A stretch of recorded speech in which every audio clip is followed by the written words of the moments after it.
नमस्कार. योग वसिष्ठ या अथांग ज्ञानसागरात आज आपण पुन्हा एकदा डुबकी मारणार आहोत. हो, नमस्कार. आज आपण 4थ्या पुस्तकात आहोत, स्थिती प्रकरण. बरोबर. त्यातले अध्याय 57 ते 60. आपल्याकडे काही नोट्स आणि उतारे आहेत आणि यात मला वाटतं मुख्य भर आहे तो निराकार आत्म्याचा ध्यान, है ना? हो, निराकार ध्यान आणि कर्म तर करायचं, पण त्यात आसक्ती नसावी, म्हणजे अनासक्त कर्म. आणि अर्थात यासाठी अभ्यास आणि चिंतन किती महत्वाचं आहे हे सुद्धा. तर आपलं ध्येय काय आहे की यातून मुक्ती म्हणजे नेमकं काय हे समजून घेणं. आणि त्यात इच्छा, आपला अहंकार यांची काय भूमिका आहे. हो, आणि हे सगळं आजच्या आपल्या धावपळीच्या जीवनात कसं उपयोगी पडू शकतं हे बघणं महत्वाचं आहे. नक्कीच. तर सुरुवात करूया का? रामाने एक खूप मूलभूत प्रश्न विचारला होता की आत्मा तर निष्क्रिय आहे, मग तो या कर्मांमध्ये अडकलेला कसा दिसतो? हा एक मोठाच विरोधाभास आहे, नाही का? अगदी. आणि हा प्रश्न थेट गाव्याला हात घालतो. अध्याय 57ची सुरुवातच या प्रश्नानं होते. आत्मा कर्मांचा करता नाही, तो फक्त साक्षी आहे.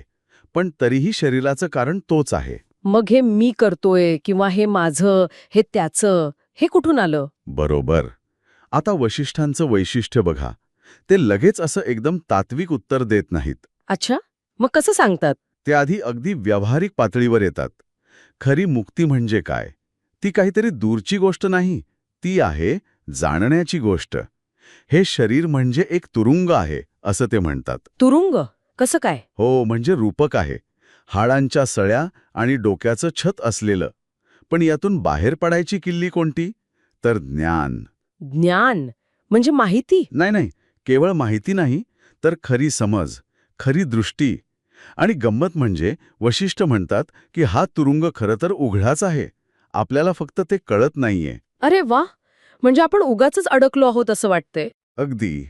जगावरचं, वस्तूंवरचं अवलंबित्व सोडलं की ही दृष्टी यायला लागते. मग एक प्रकारची शुद्ध जाणीव आणि शांतता अनुभवायला येते. म्हणजे मुक्तीसाठी कुठे हिमालयात वगैरे जायची गरज नाही, ती इथंच आहे, फक्त दृष्टिकोन बदलायला हवा. तंतोतंत. दृष्टिकोन बदलला की जग बदलतं. मन जेव्हा इच्छांच्या मागे धावणं थांबवतं, तेव्हा ती शांतता, ती अढळ शांतता जाणवते. हीच मुक्तीची सुरुवात आहे. हे पटतंय. पण मग या शांततेपर्यंत पोचायचं कसं? इच्छा तर मनात येणारच ना? वसिष्ठ म्हणतात, आधी वाईट इच्छा सोडा, मग चांगल्या इच्छा धरा. हे ठीक आहे. हो, श्लोक 20 मध्ये तसं आहे. पण लगेच पुढे ते म्हणतात की शेवटी त्यात चांगल्या म्हणजे अगदी शुद्ध, अगदी आध्यात्मिक इच्छा सुद्धा सोडाव्या लागतात. हे कसं काय? म्हणजे मोक्षाची इच्छा पण सोडायची? हा खूप महत्वाचा मुद्दा आहे. कारण कोणतीही इच्छा, अगदी ती कितीही चांगली वाटली, तरी ती आत्म्याला बांधतेच. असं का? कारण इच्छा म्हणजे काय? काहीतरी हवं असणं, कशाची तरी कमतरता वाटणं. ही अपूर्णतेची भावनाच आपल्याला अस्वस्थ ठेवते. मग ती इच्छा पैशाची असो, प्रसिद्धीची असो की अगदी मोक्षाची, ती मी आणि माझं हेच मजबूत करते. आणि हे मीपणच, हा अहंकारच सगळ्या दुःखाचं मूळ आहे, असं त्यांचं म्हणणं आहे. हो, श्लोक 24 मध्ये ते स्पष्ट म्हणतात, दुःखाचं मूळ आहे मीपणाची खोटी भावना. हा अहंकारच मी विरुद्ध जग असं द्वैत निर्माण करतो. आणि मग लोक याच द्वैताला धरून बसतात. हो, वशिष्ठांनी एक छान उदाहरण दिलंय. जशी लहान मुलं जमिनीच्या एका चिमुकल्या तुकड्यासाठी भांडतात, तसे अज्ञानी लोक या मी माझेपणात अडकून राहतात. खरंय, आज पण हेच दिसतं सगळीकडे. म्हणूनच अंतिम टप्प्यात अगदी ज्ञानाची किंवा मोक्षाची इच्छा सुद्धा सोडावी लागते. कारण जोपर्यंत मला काहीतरी हवंय, तोपर्यंत मी वेगळा आहे हे द्वैत टिकून राहतं. अच्छा, म्हणजे त्या इच्छेचा त्याग केल्यानेच ते ऐक्य अनुभवता येतं. बरोबर. हा त्याग म्हणजे निष्क्रिय होणं नाही, तर फळाची अपेक्षा न ठेवता, कर्तेपणाचा भाव न ठेवता कर्म करणं, हीच अनासक्त कर्मयोगाची दिशा आहे. आणि यासाठी सतत अभ्यास आणि चिंतन गरजेचं आहे. आता हे ऐक्य ज्याबद्दल आपण बोलतोय, त्याचा अनुभव कसा असेल? पुढच्या अध्यायात 58 मध्ये काच नावाच्या ऋषीच्या अनुभवाचं वर्णन आहे ना, ज्याला ब्रह्माशी एकरूपता जाणवली. हो, काचाचं स्तोत्र, ते म्हणजे त्या अद्वैत अनुभवाचं वर्णनच आहे. तो म्हणतो, जेव्हा सगळं काही त्या एकाच दिव्य तत्वानं वरून गेलंय, तेव्हा माझ्यासाठी वेगळं करण्यासारखं काय उरलंय? बाप रे, म्हणजे सगळी कर्तेपणाची भावनाच गेली. अगदी. त्याचा मी, त्याचा अहंकार, त्याच्या इच्छा, सगळं त्या अमर्याद चेतनेत विरघळून गेलं. त्याला आता स्वतःमध्ये आणि जगात काही फरकच दिसत नाही. म्हणजे फक्त ते एकच सत्य शिल्लक. हो, तो म्हणतो सर्व गोष्टी आत्म्याशी एकरूप आहेत आणि मी त्याच आत्म्यात आहे. ही अवस्था म्हणजे जणू आपलं व्यक्तिमत्व एका मोठ्या महापुरात पूर्णपणे विलीन होऊन जावं तसं. नदी समुद्राला मिळाल्यासारखं. अगदी तसंच. मी उरतच नाही, फक्त ती शुद्ध जाणीव, शुद्ध अस्तित्व. आणि त्यात ओमचा उल्लेख आहे. हो, ओम हा त्या ऐक्याचा नाद मानला जातो, अस्तित्वाचं मूळ स्पंदन. ध्यानात अनेकदा त्याचा वापर करतात, कारण तो मनाला शांत करून त्या मूळ स्रोताशी जोडायला मदत करतो. काचाचा अनुभव म्हणजे त्या निराकार ध्यानाची एक प्रकारे फलश्रुतीच आहे. ठीक आहे, म्हणजे एका बाजूला आहे ऐक्य, हे अद्वैत, आणि दुसऱ्या बाजूला हे जग, जे इतकं वेगवेगळं गुंतागुंतीचं दिसतं. याचा संबंध कसा जोडायचा? कारण अध्याय 59 मध्ये तर वसिष्ठ जगाला विषापेक्षाही जास्त विषारी म्हणतात. असं कसं? जर सगळं ब्रह्मच आहे तर जग विषारी कसं? हा प्रश्न बरोबर आहे.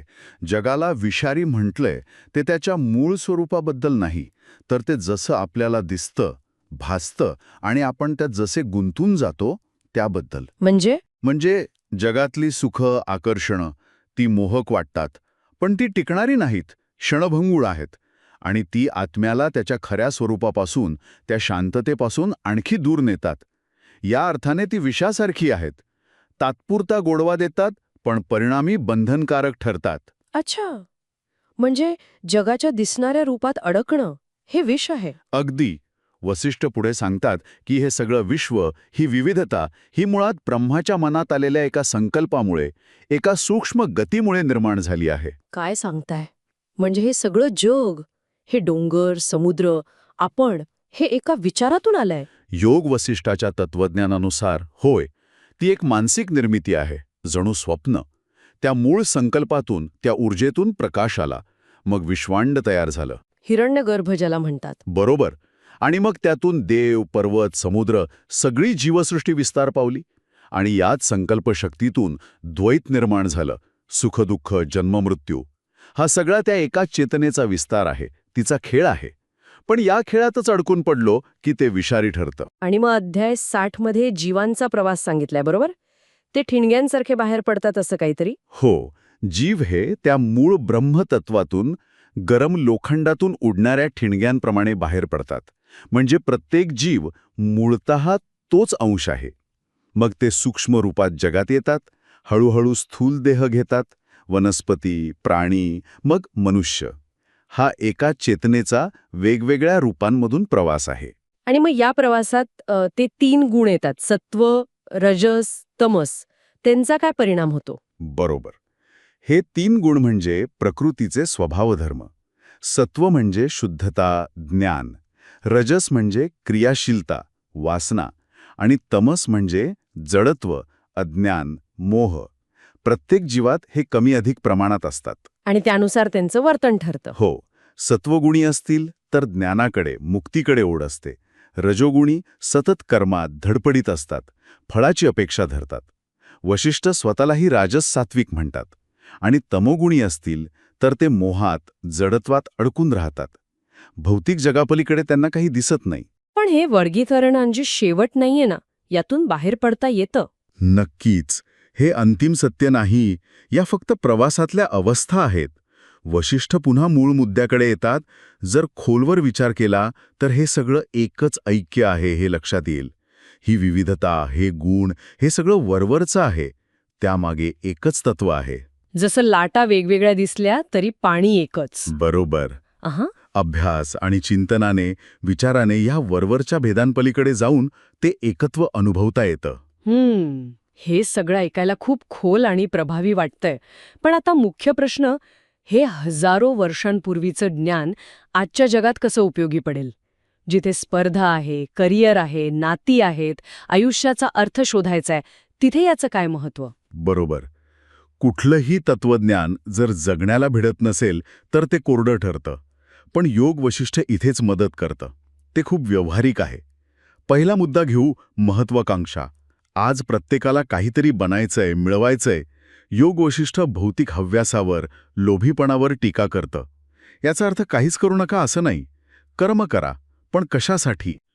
हे आजच्या उपभोक्तावादी संस्कृतीच्या पोकळपणावर नेमकं बोट ठेवतं. ध्येय जरूर ठेवावं, पण आसक्तीशिवाय. अनासक्त कर्म. फळाची चिंता न करता मी करतोय हा अहंकार न ठेवता. अगदी. आध्यात्मिक ध्येयातही अनासक्ती हवी, हे पण आपण पाहिलं. हो. आणि दुसरी गोष्ट म्हणजे गुणांची ओळख. माझ्यात कोणता गुण प्रभावी आहे? रजोगुण मला धावायला लावतोय का? तमोगुण आळशी बनवतोय का? हे ओळखून सत्वगुण कसा वाढवता येईल याचा प्रयत्न करणं ही सुद्धा एक विधायक महत्वाकांक्षाच आहे. खरंय. आणि नात्यांबद्दल काय? रिलेशनशिप्स. आजकाल ती खूप गुंतागुंतीची झाली आहेत. नात्यांमध्ये तर ही दृष्टी खूप उपयोगी पडू शकते. जेव्हा हे कळतं की समोरची व्यक्ती आणि मी मूळतः एकाच चेतनेचे भाग आहोत, एकाच ब्रह्मसागराच्या लाटा आहोत, तेव्हा मी वेगळा, तो वेगळा हा भाव कमी होतो. म्हणजे सहानुभूती वाढते. सहानुभूती, करुणा वाढते. संघर्ष, मत्सर, राग कमी होतो. कारण दुसऱ्याला दुखवणं म्हणजे स्वतःलाच दुखवण्यासारखं आहे, नाही का? नाती मग अधिक स्वीकारणारी, प्रेमळ बनू शकतात. अपेक्षा कमी होतात. आणि तिसरा मुद्दा, जीवनाचा अर्थ, मीनिंग ऑफ लाईफ. अनेक लोकांना आज एक रिकामं पण जाणवतं. हो, त्यासाठी योग वैशिष्ट्य स्पष्ट सांगतं. खरा अर्थ बाहेर वस्तूंमध्ये किंवा यशात नाहीये, तो आत आहे. दृष्टिकोन बदलण्यात आहे. मुक्ती इथेच आहे. अंतिम सत्य काय? तर आपल्या खऱ्या स्वरूपाची ओळख. तू सुद्धा ब्रह्म आहेस. म्हणजे जगात राहूनही अलिप्त राहणं. अगदी. ज्ञानी माणूस कसा असतो? तर जसा वारा पर्वताला हलवू शकत नाही, तसा तो जगातल्या सुखदुःखांनी डगमगत नाही. तो कर्तव्य करतो, पण अनासक्तपणे. सतत आत्मचिंतन करतो. यातच जीवनाचा खरा अर्थ आणि समाधान आहे, असं योग वैशिष्ट्य सांगतं. म्हणजे थोडक्यात या अध्यायांमधनं आपण शिकलो की इच्छा आणि अहंकाराच्या पलीकडे जायचं, जगाच्या क्षणभंगूर रूपाकडे न पाहता आपल्या खऱ्या शांत स्वरूपाचं ध्यान करायचं आणि त्यासाठी सतत अभ्यास, चिंतन आणि अनासक्त कर्म करत राहायचं. अगदी बरोबर. हे केवळ ऐकून सोडून द्यायचं नाहीये, तर जगण्याचा प्रयत्न करायचा आहे. आणि जाता जाता एक विचार येतोय मनात. कोणता? जर हे एवढं मोठं विश्व, हे सगळं त्या ब्रह्माच्या मनातल्या एका विचारातून निर्माण झालं असेल, तर आपल्या स्वतःच्या मनात, आपल्या विचारांमध्ये, आपल्या जाणीवेत किती प्रचंड शक्ती असेल? अरे हो. कदाचित आपण कळत नकळत आपल्या विचारांनीच आपलं जग घडवत असतो, नाही का? यावर विचार करायला हवा. हे सुद्धा एक प्रकारचं चिंतनच आहे. खरंच, हा विचार खूप महत्वाचा आहे. आपल्या विचारांची शक्ती आणि त्यातून घडणारं आपलं वास्तव. आजच्या या विचारमंथनासाठी इथेच थांबूया. खूप छान वाटलं बोलून. मलाही. धन्यवाद. पुन्हा भेटूया लवकरच. नमस्कार.